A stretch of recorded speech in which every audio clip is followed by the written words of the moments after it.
ये धर्मेंद्र प्रधान जी उनके घर जाते हैं और अगले दिन डॉक्टर साहब का मोबाइल ऑफ, उनका अस्पताल बंद, और अचानक से खबर आती है कि उन्होंने अपना नॉमिनेशन विड्रॉ कर लिया। तो कहीं ना कहीं ये भाजपा का ये चाल चरित्र चेहरा दिखाता है कि आप लोग ये कह रहे हैं कि लालू जी के ज़माने में बूथ लूटा जाता था, यहाँ पर तो आप सीधे उम्मीदवार लूट रहे हैं। कि जो विरोधी दल हैं, जो आपसे लड़ाई लड़ रहे हैं, लोकतांत्रिक लड़ाई लड़ रहे हैं, अगर आप उनको चुनाव ही नहीं लड़ने दीजिएगा तो फिर चुनाव कराने का फ़ायदा क्या है। तेजस्वी यादव का 9वीं पास नहीं होना समस्या नहीं है, शिक्षा के प्रति उनका जो नजरिया है वो समस्या है। हम लोग को जो दिख रहा है वो तो यही दिख रहा है कि 14 तारीख को जनसुराज की सरकार बन रही है। नमस्कार, मुंसिफ टीवी में आप सबका इस्तकबाल है। मैं हूं आपके साथ नदीम। दोस्तों, हम आपको बता दें इस वक्त हम बिहार में मौजूद हैं। बिहार की सियासत में जिस व्यक्ति की सबसे ज़्यादा चर्चा है, जो शख्स सबसे ज़्यादा मशहूर है, वो है प्रशांत किशोर। प्रशांत किशोर इस वक्त हमारे साथ मौजूद हैं। आपको बता दें प्रशांत किशोर ने अभी आरोप लगाया कि देश के गृह मंत्री अमित शाह उनके कैंडिडेट के नामांकन कैंसिल करवा रहे हैं और उनके कैंडिडेट को डरा रहे हैं, धमका रहे हैं। सर, पूरा मामला क्या है? मामला ये है कि बिहार में हम लोगों ने पहले देखा था, बड़े बड़े दल और नेता यहाँ पर जो थे वो बूथ लूट कर चुनाव जीतते थे। पहली बार हम लोग देख रहे हैं कि उम्मीदवार लूटे जा रहे हैं और जनसुराज के 3 उम्मीदवारों को ज़बरदस्ती या तो नामांकन नहीं करने दिया गया, या नामांकन जिन्होंने कर दिया था उनको दबाव में उनसे नामांकन वापस कराया गया है। अब उन पर दबाव है कि नहीं, इसका मेरे पास क्या प्रमाण है? प्रमाण ये है कि जो पहले एक उम्मीदवार हैं दानापुर से, मुटुर शाह, अखिलेश कुमार उर्फ मुटुर शाह, वो जिस दिन नामांकन नहीं कर पाए उस दिन पूरे मीडिया में और ये चर्चा चली कि उनको वहाँ के राजद के बाहुबली नेता रीतलाल यादव ने उनका अपहरण कर लिया, उनको पकड़ लिया।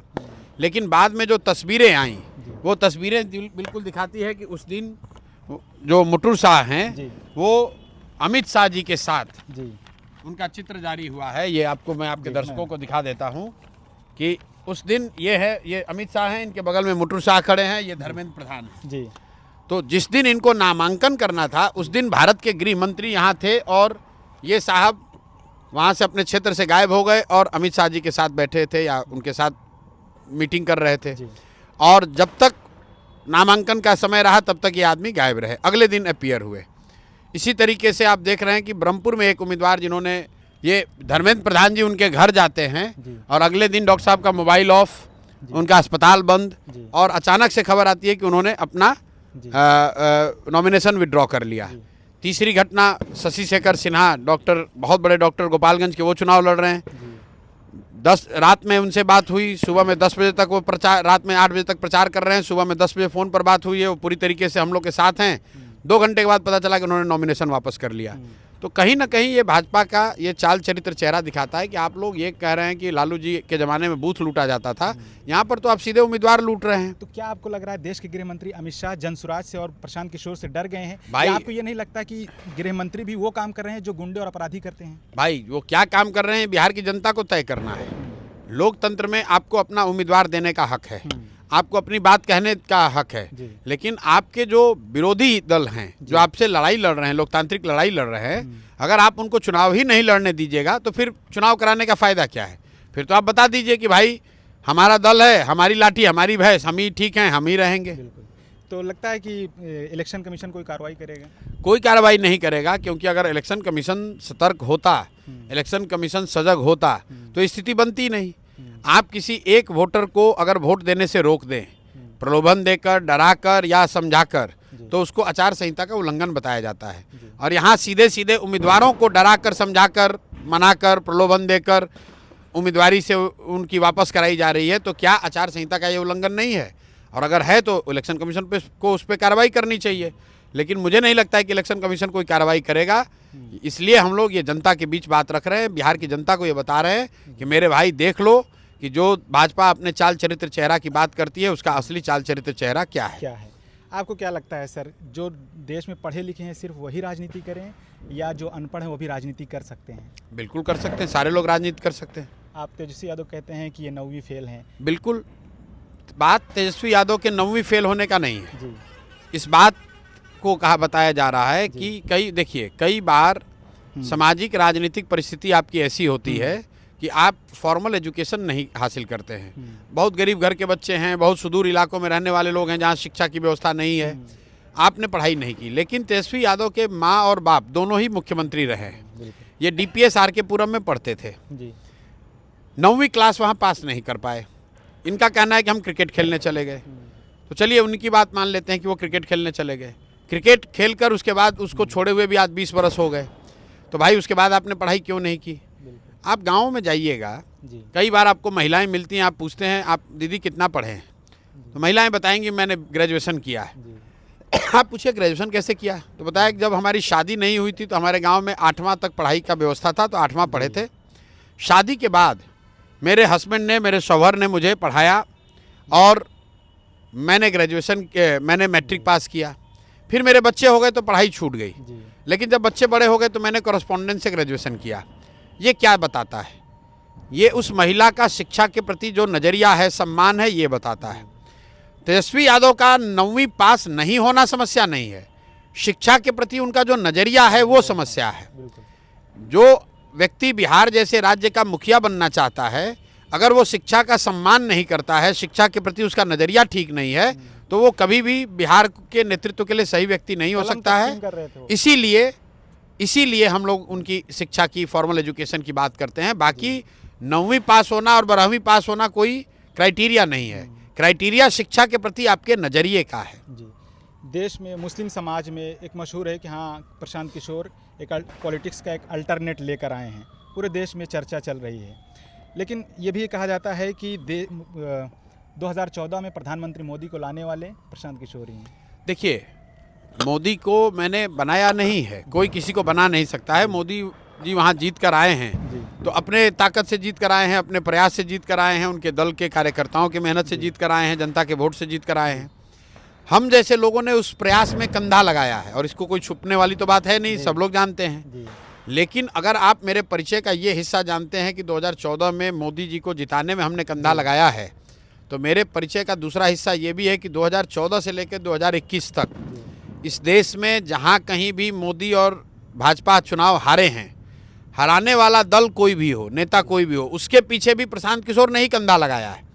2015 में बिहार में, 2017 में पंजाब में, 2018 तेलंगाना में, 2019 में आंध्र प्रदेश में, 2020 महाराष्ट्र दिल्ली में, 2021 तमिलनाडु और वेस्ट बंगाल में। इतनी जगहों पर भाजपा या भाजपा के गठबंधन को चुनाव हराने वाले दलों के साथ भी इसी प्रशांत किशोर ने कंधा लगाया है।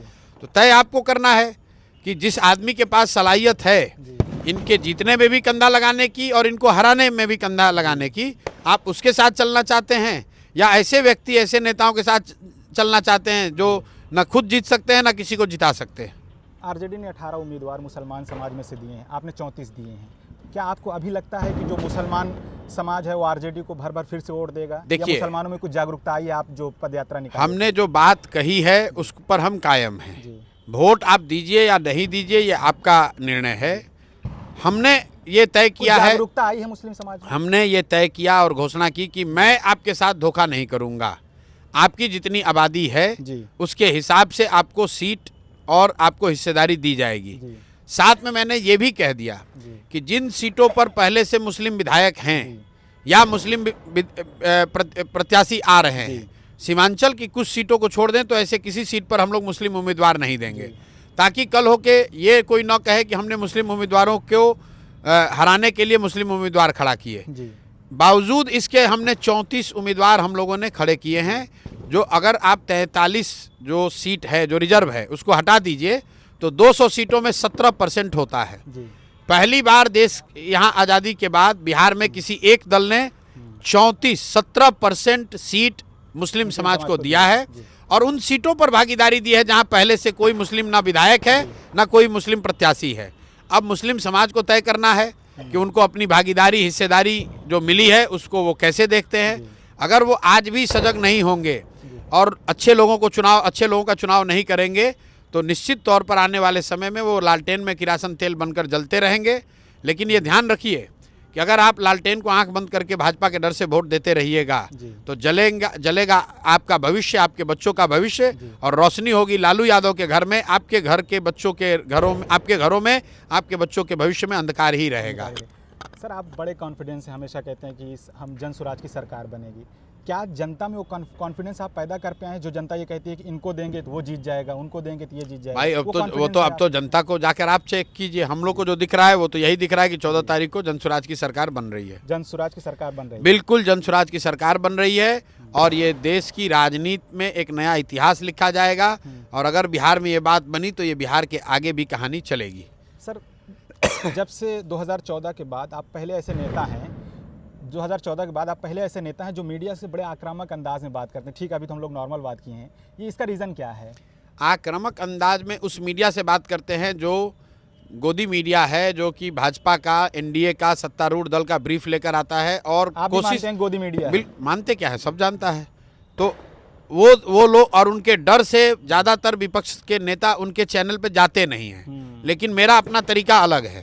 मैं मीडिया से डर कर उनका बायकॉट नहीं करता हूं, उनको बुलाता हूं, उनसे बात करता हूं, उनके प्रश्नों का जवाब देता हूं और उन्हीं शब्दों में जवाब देता हूं जिस तरह का एजेंडा वो सेट करना चाहते हैं। उनके एजेंडा से डरे बगैर उनका जवाब दे रहे हैं, डंके की चोट पर जवाब देते हैं, कोई डरने वाली बात नहीं है। और अन्य विपक्षी दल के नेताओं को भी मैं ये सलाह देता हूं कि मीडिया का बायकॉट मत कीजिए, वो गोदी मीडिया हो, अच्छी मीडिया हो, उनका सामना कीजिए और उनको सामने से जवाब दीजिए, तभी इनका चेहरा सामने जनता के सामने क्लियर दिखेगा। आप कहते हैं अर्श पर या फर्श पर? अगर आप अर्श पर आते हैं तो बिहार की जनता के लिए क्या काम करेंगे? भैया अर्श पर आए तो एक महीने के अंदर अंदर जो 6 चीज़ें हम लोगों ने बताई हैं वो हो जाएगा। पहला चीज़, जो बिहार में एक फर्जी शराबबंदी का कानून है जिसमें शराब की दुकान बंद है और घर घर शराब की होम डिलीवरी हो रही है, इसको हटा दिया जाएगा। दूसरा काम, 60 वर्ष से ज़्यादा उम्र के हर महिला पुरुष को, विधवाओं को, विकलांगों को 2000 रुपये पेंशन मिलने लगेगा। तीसरा काम, जिन गाँवों में भी सरकारी स्कूल की स्थिति अच्छी नहीं है वहाँ पर जब तक सरकारी स्कूल नहीं सुधरेगा तब तक लोगों को ये सुविधा दे दी जाएगी कि लोग वहाँ स्थानीय स्तर पर अपने बच्चों को प्राइवेट स्कूल में पढ़ाएं, उसका फीस सरकार भरेगी। चौथा काम एक किया जाएगा कि एक नया विभाग बनाया जाएगा जिसका सिर्फ ये काम होगा कि 1 साल के अंदर 50 लाख वो बिहार के लोग जो बिहार से बाहर गए हैं, मजबूरी में पलायन किए हैं, उनको वापस लाकर बिहार में 10 से 12 हज़ार का रोजगार दे दिया जाएगा। 5वां काम, बिहार में मनरेगा को कृषि से जोड़ दिया जाएगा ताकि जो लोग खाने वाली खेती छोड़कर कमाने वाली खेती करना चाहते हैं उनको मनरेगा के तहत मजदूर मुफ्त में दिए जाएं। और अंतिम, हर वो व्यक्ति, हर वो परिवार जो रोजी रोजगार करना चाहता है उसको 4% सालाना ब्याज के दर से ऋण उपलब्ध कराया जाएगा ताकि बिहार के घर घर में रोजगार पैदा हो, लोगों की ज़िंदगी में सुधार हो, लोग नौकरियों के पीछे अपना जीवन न बर्बाद करें, अपने पैर पर खड़ा हों, अपना और अपने परिवार का भरण पोषण कर सकें।